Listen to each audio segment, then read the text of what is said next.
Voltando, meus amigos, para mais um bloco aqui, direito das pessoas com deficiência, tá? Vamos continuar aqui estudando artigo por artigo, inciso por inciso. É muito importante aqui que você sempre, gente, nesses direitos, dá uma paradinha, dá uma memorizada, uma estudada, uma entendida, aí você avança. Não procure estudar isso aqui tudo só de uma vez, tá? Não procura fazer isso só de uma vez, que você com certeza vai ter algum tipo de dificuldade no quesito memorização. Então o ideal é, estuda uma parte, vem direito à moradia, direito à vida, depois vai à igualdade, habilitação, reabilitação, moradia, né? Educação, vai embora, saúde, vai embora, mas ponto a ponto, com bastante calma e tranquilidade, tá bom? Não, esses nossos estudos aqui para concurso não é velocidade. Estudar para concurso não é velocidade. Estudar para concurso é qualidade. Tá? Não estude rápido, tenha qualidade. Essa que é a dica que eu dou para vocês, tá bom? Vamos lá, o artigo aqui que fala, o artigo 53, né? Ele traz aqui um novo ponto que é a chamada acessibilidade. Tá? E nessa acessibilidade, ele fala exatamente o seguinte: a acessibilidade é um direito que garante à pessoa com deficiência ou também com mobilidade reduzida viver de forma independente e exercer seus direitos de cidadania e participação social. Então aqui, eu vou macetear aqui para vocês esse conceito de acessibilidade. Lembrando que essa acessibilidade, ela é voltada para a pessoa com deficiência e ela é voltada também para a pessoa com mobilidade reduzida. Pessoa com deficiência e mobilidade reduzida. Tudo isso deve ser, essa acessibilidade deve ser dada para a pessoa com deficiência para que ela possa viver de forma independente, sem ajuda de ninguém, tá? Exercer seus direitos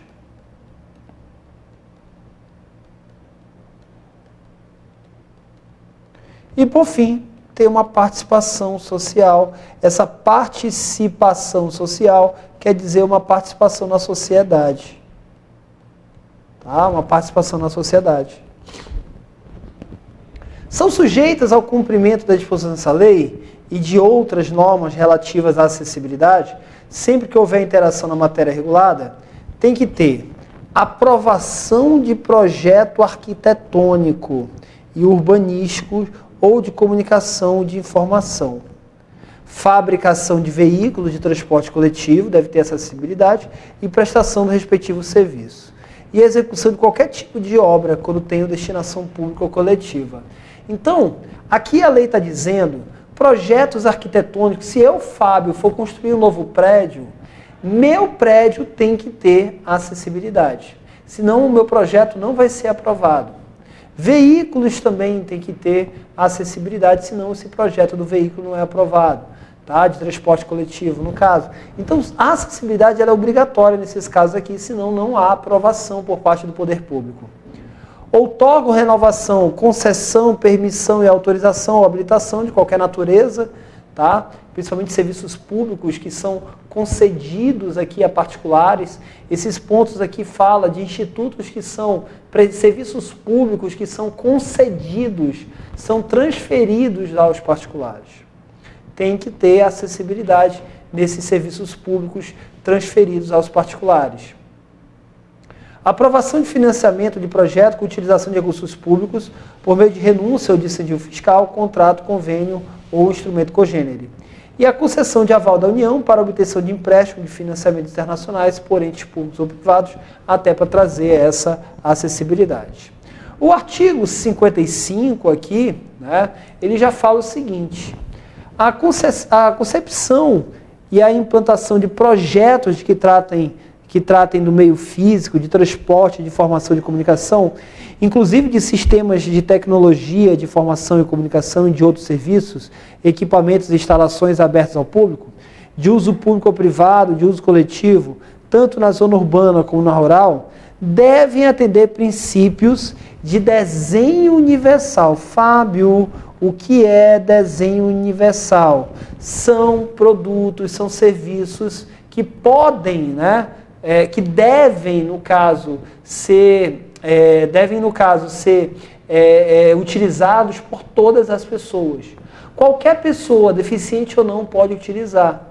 Então, todos os projetos do que está falando aqui de meio físico, transporte, informação, comunicação, sistemas, tecnologias, tudo isso, e até mesmo outros serviços, equipamentos, instalações, deve ter um desenho universal, que qualquer pessoa consiga usar, tanto deficiente como não deficiente.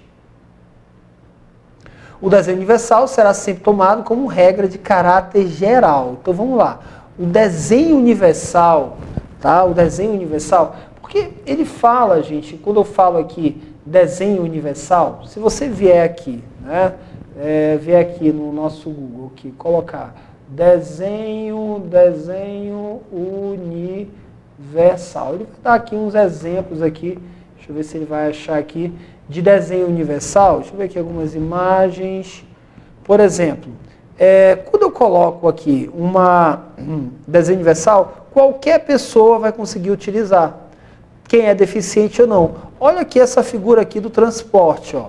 Olha aqui como é que o cadeirante entra aqui no transporte. Qualquer pessoa vai conseguir utilizar isso aqui, um cadeirante ou não, tá? Essa forma aqui de transporte. Então isso que é desenho universal. Eu sempre cito aqui o desenho universal, né? Cadê? Opa. Eu sempre cito aqui o desenho universal nesse ponto aqui do banheiro, né? Esse ponto aqui dos telefones, né? Dos telefones. O que é isso aqui, ó, não é desenho universal, porque está tendo uma diferença. O desenho universal é quando os telefones estão todos na mesma altura, qualquer pessoa consegue utilizar. Isso que é desenho universal. Tá? Isso que é desenho universal. Então, a nossa legislação aqui está falando que todos esses projetos aqui de 55 devem ter o projeto universal, e aí você vai anotar como regra. Tá? O projeto de desenho universal deve ser regra no nosso país e não exceção. Nas hipóteses em que comprovadamente o desenho universal não possa ser empreendido, deve ser adotada a adaptação razoável. Tá? Então, se não puder ter um desenho universal onde qualquer pessoa utilize, aí sim vai ter uma adaptação razoável para que pessoas com deficiência consigam utilizar. Caberá ao poder público promover a inclusão de conteúdos temáticos referentes ao desenho universal nas diretrizes curriculares de educação profissional e tecnológica, do ensino superior e da formação das carreiras do Estado. Os programas, os projetos e as linhas de pesquisa a serem desenvolvidos com apoio de organismos públicos de auxílio à pesquisa e de agências de fomento deverão incluir temas voltados ao desenho universal. Desde que a etapa de concepção, as políticas públicas deverão considerar a adoção do sistema universal.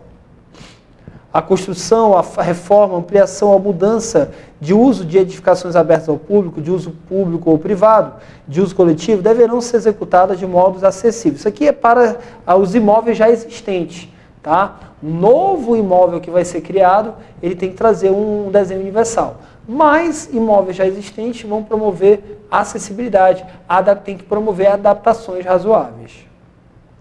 As entidades de fiscalização profissional das atividades de engenharia e arquitetura e correlatas, ao anotarem a responsabilidade técnica de projetos, devem exigir a responsabilidade profissional declarada de atendimento às regras de acessibilidade previstas em legislação e normas técnicas pertinentes. Então, o engenheiro, o arquiteto, que projeta algo sem a acessibilidade, ele está cometendo uma irregularidade.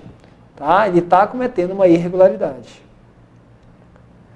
Para aprovação, licenciamento ou emissão de certificado de projeto exclusivo arquitetônico, urbanístico, de instalações, equipamentos temporários ou permanentes, e para o licenciamento ou emissão de certificado de conclusão da obra ou serviço, deve ser atestado o atendimento às regras de acessibilidade. Então, o poder público, ele só vai dar o habite-se, só vai dar o documento realmente para você utilizar aquele imóvel se ele for aprovado em questões de acessibilidade.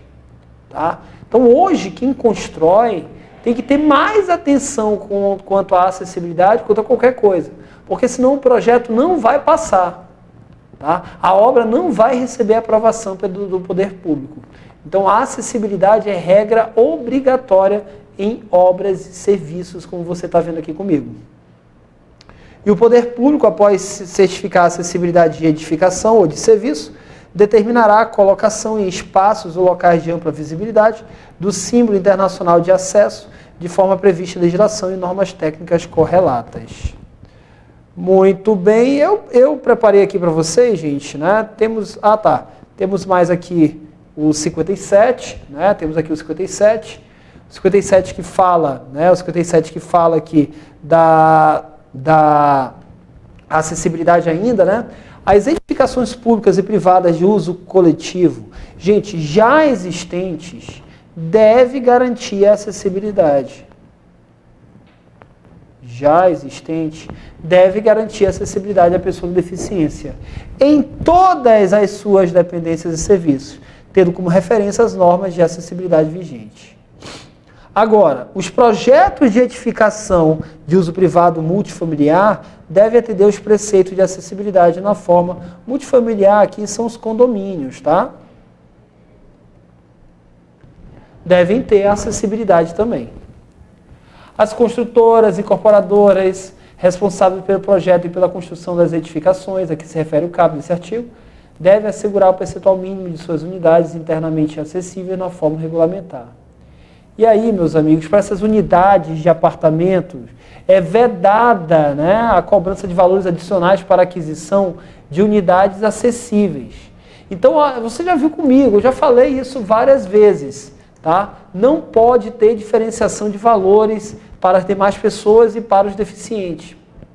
Não é porque o imóvel é acessível que eu vou cobrar mais caro. Não pode ter isso. Em qualquer intervenção nas vias e nos espaços públicos, o poder público e as empresas concessionárias responsáveis pela execução das obras e dos serviços devem garantir, na forma segura, a fluidez do trânsito e a articulação e a circulação e a acessibilidade das pessoas durante e após a sua execução. Orientam-se no que couber pelas regras de acessibilidade previstas em legislação e normas técnicas, observada a Lei 10.098 de 2000, 10.257 de 2001 e 12.587 de 2012, tem que ser observado os planos diretores municipais, os códigos de obras, né, código de postura, as atividades de fiscalização, imposição de sanções e legislação referente à prevenção contra incêndio e pânico. A concessão e a renovação de alvará de funcionamento para qualquer atividade são condicionadas à observação de certificação das regras de acessibilidade.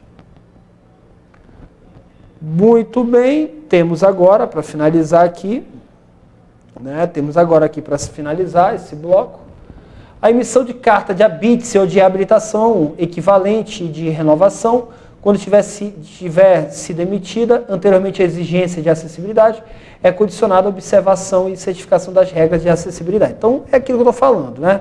Em regra, você só vai receber o habite-se ou habilitação para utilizar aquele imóvel se houver, né, a certificação de acessibilidade. Tem que ter isso. Isso aqui é cobrado, tá, gente? Isso aqui eu queria que vocês anotassem que isso aqui é cobrado. E a formulação e a implementação e a manutenção das ações de acessibilidade atenderão às seguintes premissas básicas. Eleição de prioridades, alocação de programas e reserva de recursos para a implementação das ações e planejamento contínuo e articulado entre os setores envolvidos. É assegurada à pessoa com deficiência, mediante solicitação, o recebimento de contas, boletos, recibos, extratos e cobranças de tributos em formato acessível. Lógico, né? O deficiente visual ele tem que receber as suas contas, suas documentações de acordo com a sua deficiência. Bom, meus amigos, terminamos aqui mais um bloco. Vejo você no nosso próximo bloco, onde nós vamos falar do artigo 63 do acesso à informação e à comunicação. Tchau!